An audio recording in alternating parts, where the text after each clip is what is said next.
नमस्कार, राजस्थान समाचार में आपका स्वागत है। पेश है राजस्थान की खास खबरें। रीट 2024 का नोटिफिकेशन जारी किया। माध्यमिक शिक्षा बोर्ड राजस्थान ने लंबे समय से प्रतीक्षित रीट पात्रता परीक्षा का नोटिफिकेशन जारी कर दिया है। ये खबर लाखों युवा अभ्यर्थियों के लिए राहत और उम्मीद लेकर आई है। रीट परीक्षा के लिए दोनों लेवल के ऑनलाइन आवेदन की प्रक्रिया 16 दिसंबर 2024 से शुरू होगी, 15 जनवरी 2025 तक चलेगी। अभ्यर्थी माध्यमिक शिक्षा बोर्ड के आधिकारिक वेबसाइट पर जाकर आवेदन कर सकते हैं। इस बार परीक्षा 27 फरवरी 2025 को आयोजित की जाएगी। हालांकि यदि परीक्षा में शामिल होने वाली अभ्यर्थियों की संख्या अधिक होती है तो परीक्षा को एक और दिन बढ़ाया जा सकता है। सीएम का काफिला हुआ हादसे का शिकार, घायल को ले अस्पताल भागे मुख्यमंत्री। राजस्थान के मुख्यमंत्री भजनलाल शर्मा का काफिला हादसे का शिकार हो गया। हादसे में घायल एएसआई सुरेंद्र सिंह की हालत गंभीर है। घायल की स्थिति देख खुद से मुझसे लेकर अस्पताल पहुंचे। बताया जा रहा है कि कार को बचाने के चक्कर में काफिले की गाड़ी डिवाइडर से टकरा गई थी। 6 करोड़ को मिली मंजूरी, हाईटेक कैमरे के साथ तैयार होगा राजस्थान का पहला परीक्षा भवन। राजस्थान विश्वविद्यालय में स्टूडेंट्स के लिए लगातार नए नवाचार हो रहे हैं। हाल ही में राजस्थान विश्वविद्यालय में नई शिक्षा नीति के तहत वेद ग्रंथों को पाठ्यक्रम में शामिल किया गया था, जिसके बाद अब राजस्थान विश्वविद्यालय में स्टूडेंट्स के लिए हाईटेक परीक्षा भवन बनाने की तैयारी है। यह हाईटेक परीक्षा भवन कम्युनिटी सेंटर के पास 6 करोड़ की लागत से तैयार होगा। इस हाईटेक परीक्षा भवन में विश्वविद्यालय के स्टूडेंट्स के साथ अधिक से अधिक संख्या में परीक्षा दे सकेंगे। बल्ले बल्ले, किसानों को अब घर बैठे मिलेगी खेती की रिपोर्ट। राजस्थान के किसानों के लिए अच्छी खबर है। फसल के अच्छे उत्पादन के लिए मिट्टी की गुणवत्ता और अच्छे मौसम का होना बहुत जरूरी है। जानकारी के अभाव में कई बार किसान को नुकसान भी झेलना पड़ता है। किसानों की समस्या को अब कृषि विभाग खत्म करने जा रहा है। कृषि विभाग द्वारा मिट्टी व पानी की गुणवत्ता को जांचने के लिए सीकर सहित संपूर्ण राजस्थान में जांच केंद्र बनाए जाएंगे। मिट्टी पानी की गुणवत्ता जांच के साथ ही प्रदेश में जल्द ही फसलों में लगने वाले कीट रोगों व अन्य बीमारियों का उपचार भी लैब की जांच रिपोर्ट से करवा सकेंगे। इसके लिए कृषि विभाग ने सीकर, झुंझुनू व चूरू सहित प्रदेश के 20 जिलों में एग्रो क्लिनिक खोलने की तैयारी कर ली है। इन क्लिनिक में रोगग्रस्त फसलों को लेकर आने वाले किसानों को संक्रमण जांच की सुविधा दी जाएगी। दौसा बोरवेल रेस्क्यू, 52 घंटे से फंसा है आर्यन।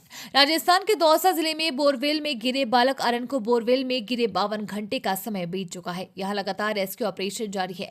पहले पाइलिंग मशीन खराब होने के बाद अब दूसरी मशीन से बोरवेल के पास गड्ढा किया जा रहा है। पहली मशीन में तकनीकी खराबी के कारण करीब 5 घंटे तक रुक गया था। जिला कलेक्टर देवेंद्र कुमार ने कहा कि आर्यन को बचाने के लिए हर संभव प्रयास किया जाएगा। इधर आर्यन के माता पिता की हालत बिगड़ रही है। उन्होंने खाना पीना छोड़ दिया है। उनका कहना है कि जब मेरे बच्चे ने कुछ खाया पिया नहीं तो हम कैसे खा पी सकते हैं। बता दें कि बीते सोमवार की रात को घर के पास बने बोरवेल में आर्यन मीणा गिर गया था। आयुर्वेद को बढ़ावा देने के लिए खुलेंगे 1000 नए केंद्र। राजस्थान में चिकित्सा सेवाओं को बेहतर करने के लिए आयुर्वेद विभाग द्वारा 1000 से अधिक नए आयुर्वेदिक औषधालय खोले जाएंगे। इसमें से सीकर में 40 औषधालय शुरू किए जाएंगे। विभाग ने प्रत्येक औषधालय के लिए 10 लाख रुपए का बजट मंजूर किया गया है। खास बात यह है कि इन औषधालयों पर सुबह रोज योग सिखाया जाएगा। इसमें अधिक से अधिक लोगों को जोड़ने के लक्ष्य से केंद्र व राज्य सरकार की ओर से आयुर्वेद को विशेष महत्व दिया जा रहा है। औषधालय उन स्थानों पर बनाए जाएंगे जहां आमजन की मांग ज्यादा होगी, कॉलोनियां अधिक होंगी, आवागमन के साधन होंगे। राज्य सरकार से सूची मिलने के बाद आयुर्वेद निदेशालय ने इस पर काम शुरू कर दिया है। प्यासी नदी से शुरू होगा किनारों के किस्सों पर खत्म होगा महोत्सव।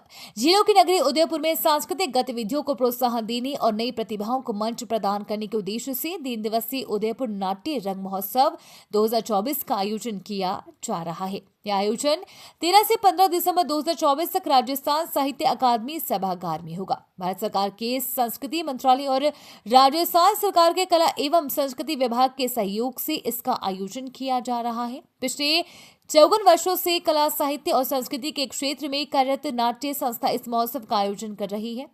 संस्था के नाट्य निर्देशक सुनील टांक ने इस आयोजन के लिए कहा, यह महोत्सव उदयपुर के लिए सांस्कृतिक धरोहर के रूप में एक उपहार है और इसका उद्देश्य कला को जन जन तक पहुंचाना है। 15 दिसंबर से बंद हो जाएंगे सारे शुभ काम। इस बार शादियों की शनाई 15 दिसंबर से बजाना बंद हो जाएगी, क्योंकि 15 दिसंबर से मल मास शुरू हो रहा है, जो जनवरी को समाप्त होगा, यानी कि 14 जनवरी को समाप्त होगा। इस दौरान विवाह, सगाई, यज्ञ, गृह प्रवेश, मंदिर में मूर्तियों की प्राण प्रतिष्ठा आदि शुभ कार्य नहीं होंगे। साथ ही नया घर या वाहन आदि खरीदना शुभ नहीं माना जाएगा। राजस्थान के सबसे बड़े कौशल केंद्र का हुआ लोकार्पण। उपराष्ट्रपति जगदीप धनखड़ बुधवार को जयपुर दौरे पर रहे। इस दौरान उपराष्ट्रपति ने जयपुर में लघु उद्योग भारती द्वारा बनाए सोहन सिंह मेमोरियल कौशल विकास केंद्र के लोकार्पण समारोह में हिस्सा लिया है। समारोह को संबोधित करते हुए धनखड़ ने कहा कि ज्ञान और कौशल के भरोसे ही विकसित भारत का संकल्प सार्थक होगा। कौशल से व्यक्ति को समृद्धि और सम्मान दोनों ही मिलते हैं। विकसित भारत का रास्ता ग्रामीण परिवेश और लघु उद्योग से लेकर होकर जाता है। विकसित भारत की जो चुनौती है वह हमारी प्रति व्यक्ति आई है और उसमें 8 गुना बढ़ोतरी होना आवश्यक है। राजस्थान में 52,453 पदों पर निकली भर्ती। राजस्थान में सरकारी नौकरी के इंतजार में बैठे युवाओं के लिए बड़ी खुशखबरी है। अपनी सरकार की पहली वर्षगांठ से पहले मुख्यमंत्री भजन लाल ने युवाओं को बड़ा तोहफा दिया है। बुधवार को राजस्थान कर्मचारी चयन बोर्ड ने 52,453 पदों पर भर्ती करने का ऐलान किया है। ये भर्ती चतुर्थ श्रेणी के पदों पर की जाएगी। जानकारी के मुताबिक चतुर्थ श्रेणी कर्मचारी सीधी भर्ती 2024 के लिए विस्तृत नोटिफिकेशन आज जारी हो सकता है। राजस्थान में वरिष्ठ अध्यापक के पदों पर निकली भर्ती। राजस्थान लोक सेवा आयोग ने बुधवार यानी 11 दिसंबर को वरिष्ठ अध्यापक के पदों पर भर्ती निकाली है। आरपीएससी के नोटिफिकेशन के अनुसार 8 विषयों के लिए वरिष्ठ अध्यापक के कुल 2129 पदों पर भर्ती की जाएगी। वरिष्ठ अध्यापक के पदों पर भर्ती के लिए 26 दिसंबर 2024 से ऑनलाइन आवेदन प्रक्रिया शुरू होगी, जो 24 जनवरी 2025 तक चलेगी। सीनियर टीचर के पदों पर भर्ती प्रतियोगी परीक्षा के माध्यम से की जाएगी। परीक्षा स्थान और तारीख की घोषणा बाद में की जाएगी। धर्मेंद्र प्रधान बोले, भजन लाल सरकार ने पहले ही साल में बाउंड्री पार कर दी।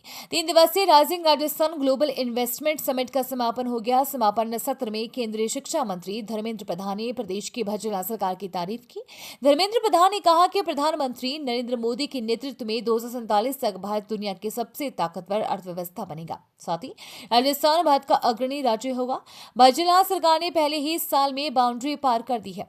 भले ही नई टीम है, लेकिन बीच बीच में ट्रिपल सेंचुरी भी लगा देती है। अलवर की महिलाओं ने मोटे अनाज को बनाया आमदनी का जरिया। प्रधानमंत्री मोदी के मिलेट्स को बढ़ावा देने के अभियान को अलवर जिले की महिलाओं का भी भरपूर साथ मिल रहा है। प्रधानमंत्री के 2023 को मिलेट्स ईयर घोषित करने के साथ ही अलवर जिले की महिलाओं ने बाजरे से बने कई अलग अलग उत्पाद बनाना शुरू किया, जिन्हें लोगों का अच्छा सहयोग मिल रहा है। ये सब मुमकिन हो रहा है अलवर जिले के बांसुर क्षेत्र का एक संस्थान की मदद से। युवा जागृति संस्थान महिलाओं को रोजगार के अवसर उपलब्ध करवाकर उन्हें आगे बढ़ने का मौका देती है। आज इस संस्थान से 500 से ज्यादा महिलाएं जुड़ी हुई हैं। वहीं 180 महिलाएं मिलेट्स के अलग अलग उत्पाद बनाकर अपने परिवार का भरण पोषण कर रही है। कांग्रेस आज दिल्ली में उम्मीदवारों के नाम तय करेगी। गठबंधन के मुद्दे पर आप प्रमुख अरविंद केजरीवाल की अनदेखी के बाद कांग्रेस ने दिल्ली में अपने उम्मीदवारों के चयन की प्रक्रिया तेज कर दी है। पार्टी के अंदरूनी सूत्रों ने बताया कि पूर्व पार्टी अध्यक्ष राहुल गांधी और वर्तमान अध्यक्ष मल्लिका अर्जुन खड़गे आज 12 दिसंबर को केंद्रीय चुनाव समिति की बैठक की अध्यक्षता करेंगे, जिसमें आगामी दिल्ली विधानसभा चुनाव के लिए 70 में से 2 दर्जन से अधिक नामों को मंजूरी दी जाएगी। सत्ता पक्ष विपक्ष के बीच संसद में घमासान। सोरोस के मुद्दे पर भाजपा आक्रामक। संसद के दोनों सदनों में अडानी और जॉर्ज सोरोस के मुद्दे पर लगातार घमासान जारी है। जहां राज्यसभा के सभापति जगदीप धनखड़ के खिलाफ लाया गया अविश्वास प्रस्ताव में विपक्ष की एकता नजर आ रही है, वहीं अडानी मुद्दे पर कांग्रेस द्वारा किए जा रहे विरोध में इंडिया गठबंधन की बाकी पार्टियां साथ नजर आ रही है। अब भाजपा की तरफ से लगाए गए सोरोस संबंधी आरोप में भी कांग्रेस के बचाव में विपक्षी गठबंधन की पार्टियां एकजुट नहीं दिख रही है। इंडिया गठबंधन में शामिल समाजवादी पार्टी की सांसद डिंपल यादव ने सदन में कहा कि सपा ना हो तो अडानी केस और ना ही सोरोस मामले में किसी के साथ है, बल्कि उनकी पार्टी चाहती है कि सदन चले। देखा जाए तो अब सोरोस मामले पर भाजपा जितनी आक्रामक हो चुकी है और सदन में चर्चा की मांग कर रही है, वहीं इंडिया गठबंधन में शामिल पार्टियां अडानी मुद्दे पर कांग्रेस का साथ नहीं दे रही है, जिससे मुख्य विपक्षी पार्टी अलग थलग नजर आ रही है।